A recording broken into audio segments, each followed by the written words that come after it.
లోనే ఒకసారి చూడండి 23వ అధ్యాయము. ఈ భారాలు చాలా ఉంటాయండి, నేను స్పీడ్గా చెప్తాను, మీరు ఫాలో అయిపోండి. 23వ అధ్యాయము 8వ వచనం. మీరైతే బోధకులను పిలవవద్దు, ఒక్కడే మీకు బోధకుడు, మీరందరూ సహోదరులు. మరియు భూమి మీద ఎవరికైనా తండ్రి మోయి శక్యము కాని భారమైన బరువులు కట్టి మనుషుల భుజముల మీద వారు పెట్టుదురే గాని తమ బ్రేలినైనా వారిని కదిలింపనల్లదు. మనుషులకు కనబడు నిమిత్తము తమ పనులన్నీ చేయవద్దు. తమ రక్షరేకులు వెడల్పుగాను తమ చెంగులు పెద్దవిగాను చేయుదురు. విందులలో అగ్రస్థానములు, సమాజ మందిరంలో అగ్రపీఠములు, సంత వీధులలో వందనములు, మనుషుల చేత బోధకులను పిలువబడుటయు కోరుదురు. వీళ్ళు మనుషుల మీద భారములు పెట్టేవారు. ఇప్పుడు చూడండి, చదవమ్మా, కంటిన్యూ చేయండి. మీరైతే బోధకులను పిలువవద్దు, ఒక్కడే మీకు బోధకుడు, మీరందరూ సహోదరులు. మరియు భూమి మీద ఎవరికైనా తండ్రి అని పేరు పెట్టవద్దు. ఒక్కడే మీ తండ్రి, ఆయన పరలోకమందున్నాడు. మరియు మీరు గురువులని పిలవవద్దు, క్రీస్తు ఒక్కడే మీ గురువు. మీరు అందరికంటే గొప్పవాడు, మీకు పరిచారకుడై ఉండవలెను. తన్ను తాను హెచ్చించుకొనివాడు తగ్గించబడును, తన్ను తాను తగ్గించుకొనివాడు హెచ్చింపబడును. అయ్యో వేషధారులైన శాస్త్రులారా, పరిసయ్యులారా, మీరు మనుషుల ఎదుట పరలోక రాజ్యమును మోయుదురు, మీరందులో ప్రవేశింపరు. ప్రవేశించు వారిని ప్రవేశింపనీయరు. ఏంటంట మీరు ఏం చేస్తారంట? అయ్యో వేషాదారులైన శాస్త్రులారా, పరిసయ్యులారా, మీరు మనుషుల ఎదుట పరలోక రాజ్యమును మూసేసి వీళ్ళు ప్రవేశించరు. హల్లెలూయా. ఈ భారాలు పెట్టేవారు ఎలా ఉంటారు అని అంటే, మనిషిని బలవంతముగా చెప్పించే ప్రయత్నం. ఎప్పుడు ఏది కూడా బలవంతముగా చేయకూడదండి. ఈ పైన వచనం 4వ వచనం నుంచి చూసుకుంటా పోతే చాలామంది ఇది పిలిపించుకుంటున్నారండి. మమ్మీ, డాడీ, ఆత్మీయ తండ్రి ఒక్కడే, పరమ తండ్రి. హల్లెలూయా. బాప్తిసం ఇచ్చిన వాళ్ళు ఆత్మీయ తండ్రులు అవ్వరండి, గుర్తుపెట్టుకోండి. బాప్తిసం ఇచ్చిన వాళ్ళు ఆత్మీయ తండ్రులు అవ్వరు. ఆ వాక్యము క్లియర్గా ఉంది ఇక్కడ. నా ఆత్మీయ తండ్రి ఎందుకు చెప్తున్నారు?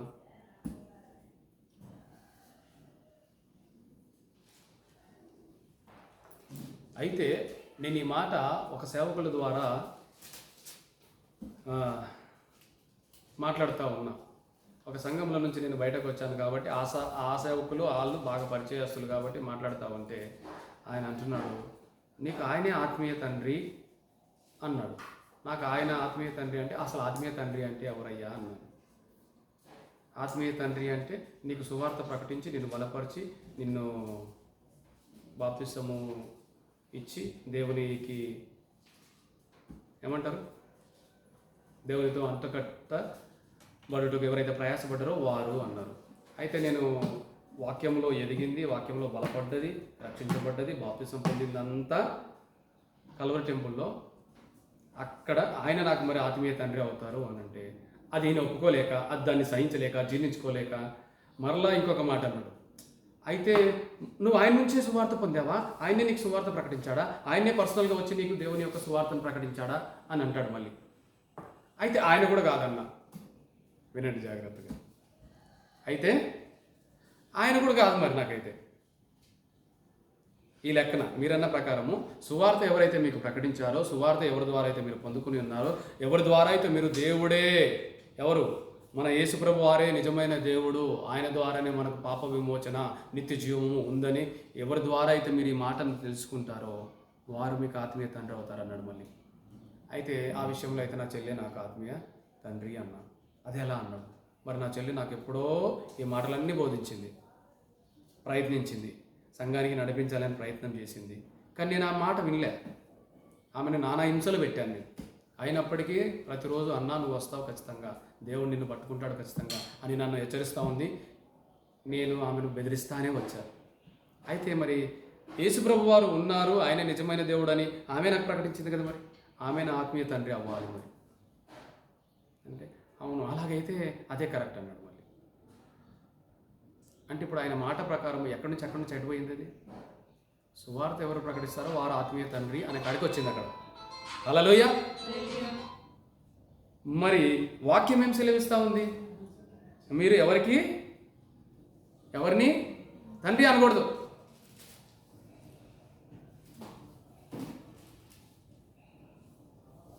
ఎవరిని కూడా మనము చూడండి, ఈ మాట ఒకసారి చదువుతారా? తండ్రి అని పేరు పెట్టవద్దు, ఒక్కడే మీ తండ్రి, ఆయన పరలోకమందు ఉన్నాడు. హల్లెలూయ, హల్లెలూయ. ఈ మాట జాగ్రత్తగా గమనించండి, జాగ్రత్తగా గమనించుకోండి. ఒకవేళ మన లోపల ఏమైనా ఇటువంటి ఉంటే దాన్ని సరి చేసుకోండి. చాలామంది ఏం చేస్తారంటే, మీరు ఈ ఆత్మీయ తండ్రి ద్వారా బలపడ్డారు అని మన మీద ఇంకొక భారం పెడతారండి. అయితే ఇక్కడనే బలపడ్డావు, ఇక్కడనే రక్షించబడ్డావు, ఇక్కడనే బాప్తిసం తీసుకున్నావు, నువ్వు ఈ మందిరం కాదని ఇంకో మందిరానికి పోయి పరిచయం చేయడానికి వీల్లేదు, ఇన్నే సేవ చేస్తాయి అంటారు. ఇది కూడా చేస్తే ఇక్కడే సేవ చేయి, ఈ మందిరంలో సేవ చేయి, వేరే కాడికి వెళ్ళడానికి వీల్లేదు. యేసుప్రభు వారు ఏమన్నారు? మీరు సమస్త మనుషులను శిష్యులుగా చేయమన్నాడు. హల్లెలూయ. మీరు సర్వలోకమునకు వెళ్ళి ఈ సువార్తను ప్రకటించమన్నాడు. మరి మనము లోకమునికి వెళ్ళి సువార్త ప్రకటించాలి అని అంటే మరి అదే మందిరంలో ఉంటే ఎలా సువార్త ప్రకటించబడుతుంది? ఎలా సువార్త ప్రకటించబడుతుంది? ఏమండి, ఎలా సువార్త ప్రకటించబడుతుంది? ఇప్పుడు బాప్తిసం ఇస్తేనే తండ్రి అంటే ఏమాట జాగ్రత్తగా వినండి. బాప్తిసం ఇస్తేనే తండ్రి అంటే మరి యేసుప్రభు వారికి యోహాను ఏమవుతారు? తండ్రి అవుతారు, ఆత్మీయ తండ్రి అవుతారు. అవునా కాదు? ఇజ్ ఇట్ క్లియర్గా ఉందా? మరి ఇప్పుడు యేసుప్రభు వారికి యోహాను పరమ తండ్రి అవ్వాలి. పరలోకమందున్న మా తండ్రి అని ప్రార్థన నేర్పిస్తూ ఉన్నారు కదా మనకు. మరి ఆ తండ్రి ఎవరవుతారు? యోహాను గారు అవుతారు. దయచేసి గుర్తుపెట్టుకోండి, ఆత్మీయ తండ్రులు నేను కూడా చెప్తా ఉన్నాను. రేపు ఫ్యూచర్లో ఎవరికి కూడా నేను ఆత్మీయ తండ్రిని కాను, ఆత్మీయ సహోదరుని అవుతాను. లేదా మిమ్మల్ని దేవునితో అంటుకట్టబడడానికి ఏర్పరచబడినటువంటి సేవకుడిని అవుతాను, దేవుని జతపని వాడిని అవుతాను. మనం అందరము జతపని వారమే అక్కడ. మళ్ళా ఆ వాక్యాలు కూడా చాలా క్లియర్గా ఉన్నాయి. మరి ఇవి మనము తెలుసుకోవాల్సిన విషయాలండి. ఇవి తెలుసుకోక మళ్ళీ ఇంకోటి ఇది కూడా ఉంది, చెప్తాను. తల్లి సంఘం అంట, పిల్ల సంఘం అంట. మనుషులు ఇప్పుడు ఏందండి ఇవన్నీ? తల్లి సంఘాలు, పిల్ల సంఘాలంట. మరి తండ్రి సంఘం ఏది? ఏంటండి? తల్లి సంఘము, పిల్ల సంఘము అంటే తండ్రి సంఘం ఏది? నీకు తండ్రి ఉన్నాడా, తల్లి ఉందా? హల్లెలూయా. తల్లి సంఘం అంటే ఏంటంట? నువ్వు ఎక్కడైతే రక్షణ పొంది ఉన్నావో, ఎక్కడైతే బాప్తిసం తీసుకున్నావో అది తల్లి సంఘం అంట. నువ్వు ఎక్కడైతే ఇప్పుడు ఎదుగుతున్నావో అది పిల్ల సంఘం అంట. అయ్యా, మీకు చెప్పిన వాళ్ళకు పాదాభివందనాలు. ఎవరు ఈ మాటలు చెప్తున్నారో తెలీదు, ఎక్కడి నుంచి తీసుకొచ్చుకుంటున్నారో తెలీదు. తల్లి సంఘం ఏంటి, పిల్ల సంఘం ఏంటి? తండ్రి సంఘం ఇది. అవునా కదా? మనం అందరము ఒక్క ఆత్మలోనిదే పానము చేయుచున్నాము. అవునా కదా? మనకందరికీ ఒకడే తండ్రి, ఇంకా తండ్రి సంఘాలు పిల్ల సంఘాలు లేవండి.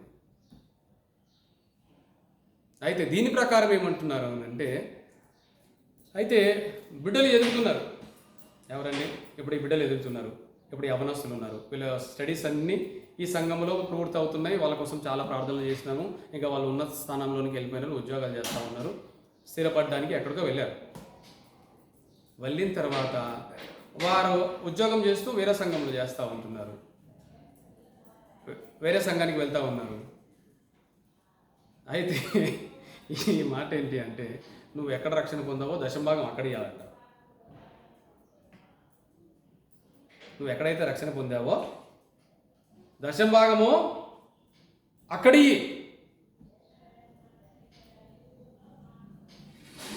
ఇక్కడ సిస్టర్స్ అందరూ ఉన్నారు, అవునా? మీరందరూ పెళ్ళిళ్ళు చేసుకున్నారు. నేను పుట్టింది పెరిగింది నన్ను సాధింది మా అమ్మ నాన్న, నేను సంపాదించిందంతా మా అమ్మ నాన్నకి ఇస్తా, నీకు ఇవ్వను అని భర్తతో అంటారా? ఏమండి? దీన్ని వేరే ఉద్దేశంతో తీసుకోకండి, ఒక ఉపమానంగా తీసుకోండి. అంటారా? ఎందుకనలేరు కదా? మరి వాక్యం కూడా అక్కడికే పోయిను. అయ్యా గుర్తుపెట్టుకోండి, మీరు ఏ సేవకుడి ద్వారా పోషించబడుతున్నారో బలపడుతున్నారో అది గుర్తుపెట్టుకొని మీరు ఆ సేవకుని బలపరచండి. అంతేగాని అక్కడ ఇక్కడ తల్లి సంఘాలు పిల్లల సంఘాలు లేవండి. ఏది ఇచ్చినప్పటికీ, అవునా కదా, నువ్వు సేవకుడికి కాదు ఇచ్చేది అక్కడ మెయిన్గా. దేవుని మందిరానికి ఇస్తున్నావు, దేవుని పరిచర్యకి ఇస్తున్నావు, దేవునికే ఇస్తున్నావు, దేవుని మాటను నువ్వు పొందుకుంటున్నావు కాబట్టి ఇస్తున్నావు. గుర్తుపెట్టుకోండి. కాబట్టి ఈ భారాలు మోపేటోళ్ళతోటి అస్సలు దూరంగా ఉండండి. ఇటువంటి చెప్పి భుజాల మీద పెడతారు. అప్పుడు వీళ్ళకి అరే నిజమే కదా, నిజమే అంటారు. అసలు అది ఎక్కడుందో చూపించమంటే చూపించరు. మళ్ళీ ఆ మాట ఎక్కడుంది నువ్వు చూపి నాయన. మీరు ఎప్పుడైనా సరే మీకు ఎవరైనా ఏ మాట చెప్తే రెఫరెన్స్ కోడ్ చేయమనండి అంతే. ఆ రెఫరెన్స్ చూపించన్నా నేను నమ్మేస్తాను. ఈ రెఫరెన్స్ చూపించరు. హల్లెలూయా. మరి అదే విషయముగా దశంభాగ విషయంలో కూడా కొద్దిగా టైం తీసుకుందాం ఈరోజు, ఏం పర్లేదు. దశంభాగ విషయం మత్తయి సువార్తలోనే చూడండి, 23 అధ్యాయము 23వ వచనము. అయ్యో వేషధారులైన శాస్త్రులారా, పరిసయ్యులారా, ఎవరెళ్ళంతా? వేషధారులైన శాస్త్రులారా, పరిసయ్యులారా, మీరు పుదీనాలోను సోపులోను జీలకర్రలోను 10వ వంతు చెల్లించి ధర్మశాస్త్రములలో ప్రధానమైన విషయంలోను అనగా న్యాయమును కనికరమును విశ్వాసమును విడిచిపెట్టి తిరిగి వాటిని మానక వీటిని చేయవలసి ఉండెను. హల్లెలూయా. అయ్యా సేవకులకు మీకు మరలి ఒకసారి చెప్తున్నా, ఇది ఖచ్చితంగా నేను అప్లోడ్ చేస్తాను ఈ మాట. దశంభాగం అంట యుద్ధం చెప్పేస్తున్నారు. పెద్ద సేవకులే, గొప్ప సేవకులే. మరి ఈ మాట ఎవరు చెప్పారు బైబిల్ గ్రంథంలో? చెప్పండి. ఇది మత్తయి సువార్తలో 23 ఎవరు చెప్పారు? ఎవరు చెప్పారు ఈ మాట? ఒకవేళ రెడ్ టెక్స్ట్ ఉన్నటువంటి బైబిల్ మీ దగ్గర ఎవరి దగ్గర ఉందా? ఎవరి దగ్గర లేదా? మీకు అప్పుడు క్లియర్గా అయితే యేసు ప్రభు వారు ఈ మాట చెప్తున్నారు. ఏమని చెప్తున్నారు? ఏమని చెప్తున్నారండి? వీటన్నిటిలో నుంచి 10వ వంతు చెల్లించి ధర్మశాస్త్రంలో ప్రధానమైన విషయంలో అనగా న్యాయమును కనికరమును విశ్వాసమును విడిచిపెట్టి తిరిగి ఈ లాస్ట్ చూడండి, వాటిని అది మానక వీటిని చేయవలసి, వీటిని కూడా అవి మానేసి ఇవి చేయండి అని చెప్పట్లేదు. హల్లెలూయా. ఏంటంట? అది మానక ఇది చేయాలి అంటే అది మానేసి చేయమనా? యేసు ప్రభు వారు ఉన్నప్పుడు విధవరాలు 2 నాణములు ఇచ్చింది అన్న విషయాన్ని యేసు ప్రభు వారు ఆమెను గణపరిచారు. అవునా? ఏమని గణపరిచారు? ఆ 2 నాణెములలో జీవనమంతా ఇచ్చింది అని గణపరిచాడు. అంటే దేవుడు ఇవ్వమని అంటున్నారా, ఇవ్వద్దు అంటున్నారా? ఏమంటున్నారు? నిన్న నేను చూశాను ఒక అన్నగారి వీడియో. ఇది బలవంతం కాదు, ఇది ఆజ్ఞ కాదు, ఇది ఇస్తే ఇవ్వండి, ఇవ్వకపోతే ఇవ్వకండి, కానీ ఇవ్వాలి.